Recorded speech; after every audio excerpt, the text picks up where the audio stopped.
Bora lá, pessoal.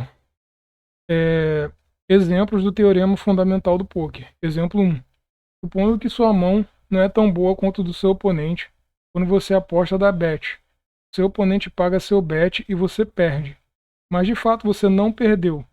Você ganhou. Por quê? Porque obviamente a jogada correta para ser feita pelo seu oponente, se ele soubesse o que você tinha, seria dar raise e não apenas pagar. Entretanto, você ganha quando ele não dá raise. E caso ele desse fold, você ganharia uma quantidade enorme de fichas. Vamos dizer que você está com vala 10 de copas. Acho que é vala 10 de copas. E seu oponente está segurando um rei de espadas e, e uma dama de ouro. O flop vem dama de ouro, dama de copas, 8 de paus e 7 de copas. É, pode crer. Você dá cheque, o seu oponente dá bet e você dá call. Agora vem no turn um as de ouro. E você dá bet tentando representar que está com outro as na mão. Se seu oponente soubesse que você tem, a jogada correta dele seria dar raise em você num valor enorme para que você achasse caro o suficiente para não pagar e ver o river, esperando a sequência um flush e você daria fold. Entretanto, se ele apenas der call, você ganhou. Você ganhou não somente porque você está pagando barato para ver o river, mas porque seu oponente não fez a jogada certa. Obviamente, se seu oponente der fold, você ganha, pois ele jogou fora a melhor mão. Exemplo 2. Supondo que há $80 no pote e você tem dois pares. Você dá bet de $10 e seu oponente tem uma puxada para flush, 4 cartas do mesmo naipe, ou um for flush. A questão é, você quer que ele dê call ou fold? Naturalmente você quer que ele faça o que for mais lucrativo para você. O teorema fundamental do poker diz que o que é mais lucrativo para você é o seu oponente jogar incorretamente ou da maneira diferente do que ele jogaria caso pudesse ver suas cartas. Seu oponente tem 9-1 de probabilidade. Os $10 que ele pagou gerou um pote de $90. E há mais ou menos 5-1 de cartas que servem para ele fazer o flush. Então é correto ele dar call, pois dar call, nesse caso, tem uma expectativa positiva. Desde que é correto dar call, você espera então que ele dê fold. Essa situação acontece frequentemente. Você tem a melhor mão, mas seu oponente tem odds suficiente, né, para te pagar se ele soubesse o que você tem. Porém, você quer que ele dê fold. Da mesma forma, é correto você dar call quando você tem suficiente pot odds. Caso você não o faça, isso custará dinheiro. Sempre que um oponente não tiver odds contra você, você irá querer que ele pague. Mesmo que pagando ele tenha uma chance de fazer uma mão melhor que a sua, como fazer um flush ou sequência numa puxada. No exemplo, se o pote fosse de $20 ao invés de 80, você gostaria que seu oponente, com um for flush, pagasse a sua aposta de 10, pois ele seria 5-1 favorito, tendo apenas 3-1 de cartas pelo pote. Se ele pagasse e fizesse o flush, sua jogada seria incorreta, pois teria expectativa negativa e você ganha quando isso acontece. Quando se tem uma mão como essa, onde você quer que o seu oponente dê call, você não deve tentar fazer seu oponente dar fold apostando a quantidade exorbitante. Eis outro exemplo. Havia apenas o river por vir e eu tinha uma sequência que naquele ponto era nut, a melhor possível. Eu apostei $50, o jogador ao meu lado esquerdo pagou e o outro atrás de mim deu raise do resto que tinha, 200, dando de all-in. Eu tinha a melhor mão possível, a questão era, eu deveria dar raise ou apenas call? Havia algo como $500 no pote. Como o terceiro jogador estava de all-in, eu apenas tive que me preocupar com o outro. Eu sabia que se eu desse re-raise de 400, fazendo com que ele tivesse que pagar 600, ele definitivamente daria fold, porque, né, É muita força na mão. De fato, qualquer valor que eu entrasse de re-raise, ele daria fold. Porém, se eu desse call nos 200, ele talvez também o fizesse. O que eu queria que ele fizesse? Eu estava certo que ele tinha dois pares. Se eu pagasse os 200, haveriam uns 700 no pote, o que lhe daria 7-2 odds para pagar os $200 com os dois pares. Os odds para que ele fizesse um full house com os dois pares eram de 10-1. 40 cartas no baralho não serviam para ele e 4 serviam. Entretanto, se ele soubesse que eu tinha uma sequência nut, seria incorreto para ele jogar com 7-2 odds num tiro de 10-1. Então apenas dei call nos 200 e ele também pagou. Ou seja, fingiram de morto para pegar o coveiro. Né? A triste conclusão é que ele fez o full house, apostou um valor pequeno e eu paguei. Muitas pessoas argumentam que eu errei ao tornar barato para ele ver o river, ao invés de dar um raise forte no turn e tirá-lo da mão. Mas o fato é que eles estão errados. Eu precisava dá-lo a chance de cometer um erro ao qual ele cometeu, pois quando meu oponente erra, eu ganho no longo prazo. Vamos lá, erros relacionados ao teorema fundamental do poker. Ele deu 2 exemplos. Cara, eu vou pro chat GPT, me dê um exemplo prático mais simples que você puder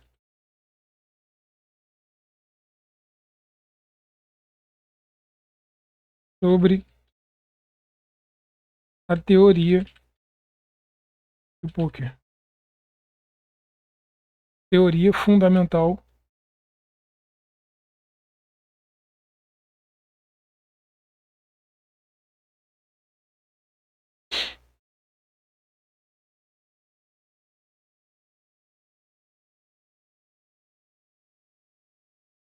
Nossa, ficou uma parada gigante. Mas vamos lá. A teoria fundamental do poker, como desenvolvida por David Sklansky, é um conceito importante para entender o jogo. Em sua forma mais simples, a teoria fundamental do poker pode ser resumida da seguinte forma: se você pode deduzir a mão do seu oponente, você pode tomar decisões melhores. A perfeita dedução simplificou muito. A ideia básica é que, ao jogar poker, você deve basear suas decisões não apenas em suas próprias cartas, mas também na informação disponível sobre as cartas dos seus oponentes e como eles provavelmente estão jogando com base nessas cartas. Para fazer isso, você deve observar atentamente o comportamento de seus oponentes, suas ações e os padrões que eles mostram ao longo do jogo. Perfeito, cara. Tá muito mais simplificado e inteligente do que no livro, né? Aqui está um exemplo simples. Suponha que você esteja jogando uma partida de Texas Hold'em e você tem um par de reis, uma mão muito forte. Seu oponente aumenta a aposta antes do flop, e você deve decidir se deve pagar, aumentar ou desistir. O que você faz? Vamos lá. A explicação da teoria fundamental do poker envolve avaliar o seu oponente, o que o seu oponente pode ter com base em suas ações. Seu oponente pode ter uma mão muito forte, como Ás e Rei, uma mão decente, como par de valetes, ou uma mão fraca, como Ás e Dama. Porque a gente tem par de reis. Então, relativo à nossa mão, a mão dele, se ele tiver um Ás e Rei, na cabeça dele ele está forte, mas a gente sabe que ele está morto. Por isso que você tem que jogar como se você soubesse as cartas do seu oponente e jogar de acordo com isso. E você vai perder sempre que você não faz isso que eu acabei de dizer. A aplicação da teoria. Com base nessas informações, você pode deduzir que as chances do seu par de reis ter a melhor mão são altas.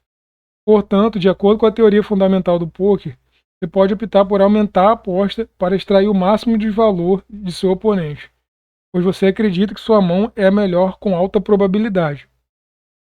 No entanto, é importante lembrar que o poker é um jogo de probabilidade e não há garantia de vitória, mas a teoria fundamental ajuda a tomar decisões mais informadas. Esta é apenas um exemplo simplificado, porque envolve muitas nuances, estratégias mais avançadas. É um disclaimer, tá querendo, se der merda, ele quer tirar o dele da reta. Mas a ideia principal é usar a informação disponível sobre seus oponentes para tomar decisões melhores e mais lucrativas durante o jogo. Eu achei foda isso aqui. Exemplo do chat GPT, acho que quebra qualquer tipo de objeção da minha parte. Não que esses exemplos não sejam bons, mas por estar me familiarizando com Hearts é copas, Diamonds é ouro, Clubs é paus, Spades é espada, então isso pode gerar algum tipo de confusão, entendeu? Quando você vai no chat GPT e ele dá uma resposta tipo essa aqui, ó, você pode, se você pode deduzir a mão do seu oponente, você pode tomar decisões melhores, entendeu? Então você tem uma, foi justamente isso, não tem o que tirar, cara. Achei o exemplo melhor do que o do livro, por exemplo. Vamos lá. Erros relacionados ao teorema fundamental do poker. Né? Eu vou pegar isso aqui, vou dar uma copiadinha e tá tranquilo. Entenda que quando falamos de cometer um erro relacionado ao teorema fundamental do poker, não estamos necessariamente falando de se jogar errado ou mal. Estamos falando sobre um estranho tipo de erro que é jogar diferentemente da maneira que você jogaria se pudesse ver as cartas dos seus oponentes. Se eu tivesse um Royal Flush e alguém um King High Straight Flush, esse jogador estaria cometendo um erro ao me pagar. Mas ele não pode ser acusado de jogar mal ou erradamente quando me pagar. Ou mais precisamente, me der raise, pois ele não está vendo o que eu tenho na minha mão. Ele está cometendo um erro num sentido diferente da palavra. No poker avançado, profissional, você constantemente tenta fazer seu oponente ou os oponentes jogarem de uma maneira que seria incorreta caso ele estivesse vendo sua mão. Você jogará um poker vencedor jogando o mais perto possível da maneira que você jogaria caso pudesse ver as cartas de seus oponentes, e tentará fazer seus oponentes jogar o mais longe possível desse utópico nível. Esse objetivo realiza-se principalmente lendo mãos e jogadores, pois é o mais perto que você pode chegar de descobrir o que eles têm nas mãos. Assim, você cometerá o mínimo de erros relacionados ao teorema fundamental do poker. Em resumo, a melhor maneira de se jogar, segundo o teorema, é jogando da maneira que você jogaria caso pudesse ver as cartas dos seus adversários. A toda hora, depois que uma mão se encerra e o oponente mostra as cartas, ouvimos de jogadores: se eu soubesse o que ele tinha, eu teria jogado diferente. Esse jogador perdeu dinheiro e seu oponente salvou alguma grana. Antes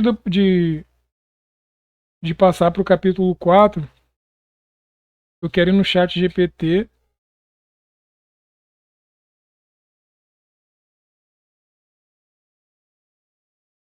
A melhor maneira de jogar segundo o teorema. Vou copiar isso aqui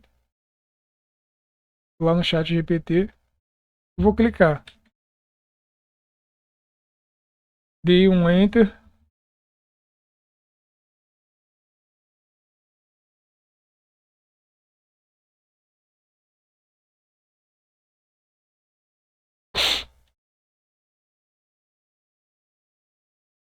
Então ele vai colocar: observe seus oponentes, preste muita. Vamos lá, vamos ler tudinho. No teorema fundamental do poker, a ideia central é que ao entender o que seus oponentes provavelmente têm com base em suas ações, você pode tomar decisões mais lucrativas. No entanto, o teorema em si não prescreve uma única melhor maneira de jogar, porque o poker é um jogo complexo, exatamente dependendo do contexto. Eu sei, mas você precisa de alguma coisa. Você não vai começar no zero.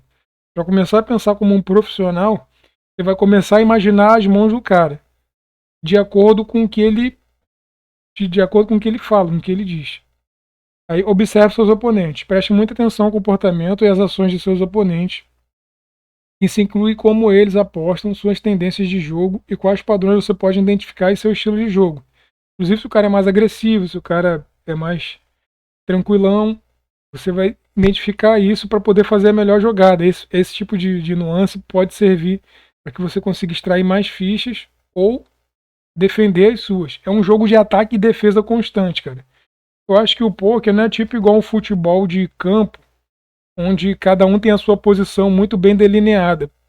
Eu acho que vai ser tipo igual o basquete ou igual o queimada, lembra? E uma hora você tá com a bola, você tem que acertar o teu adversário com uma bolada e a bola tem que cair no chão, aí ele tá queimado. Ou às vezes você tá defendendo da bolada. Eu acho que o jogo de queimada tem muito mais a ver com tudo. E você tá atacando e defendendo a todo momento.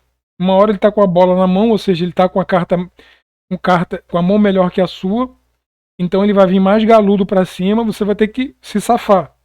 Você vai ter que se defender.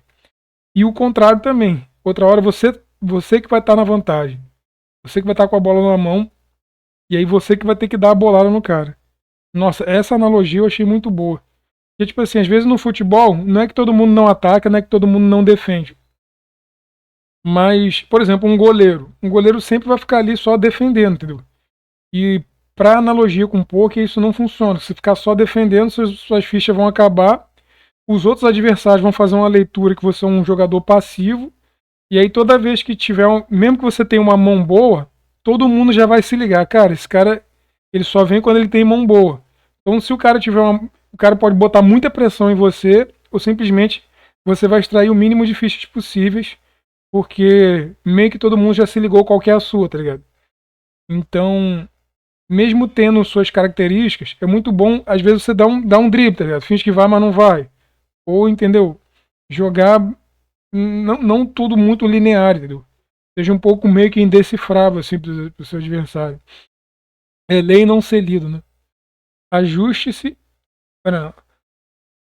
Vamos lá, observe seus oponentes. Preste muita atenção ao comportamento e às ações de seus oponentes. Isso inclui como eles apostam, suas tendências de jogo e quais padrões você pode identificar em seu estilo de jogo.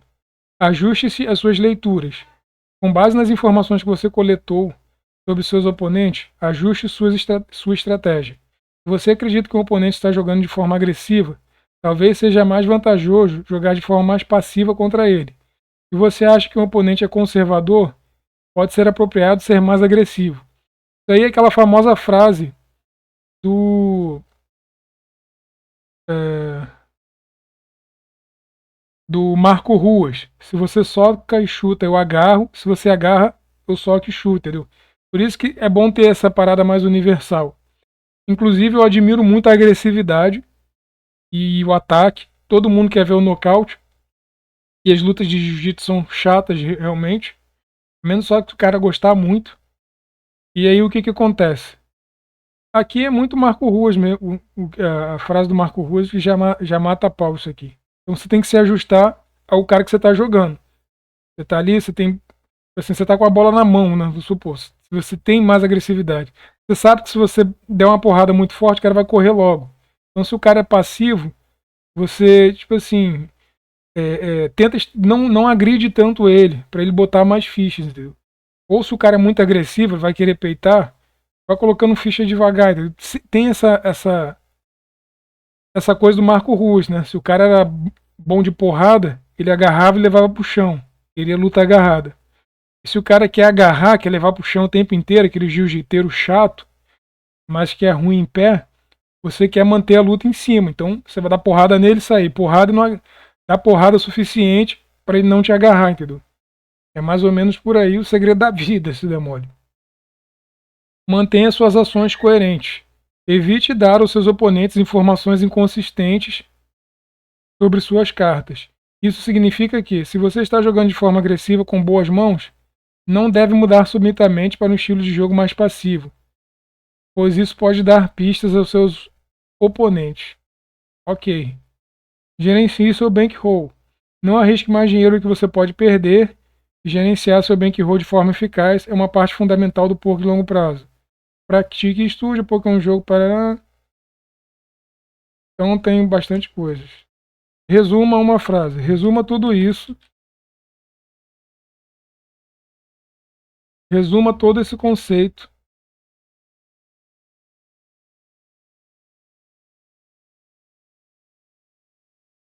em uma frase fácil de lembrar.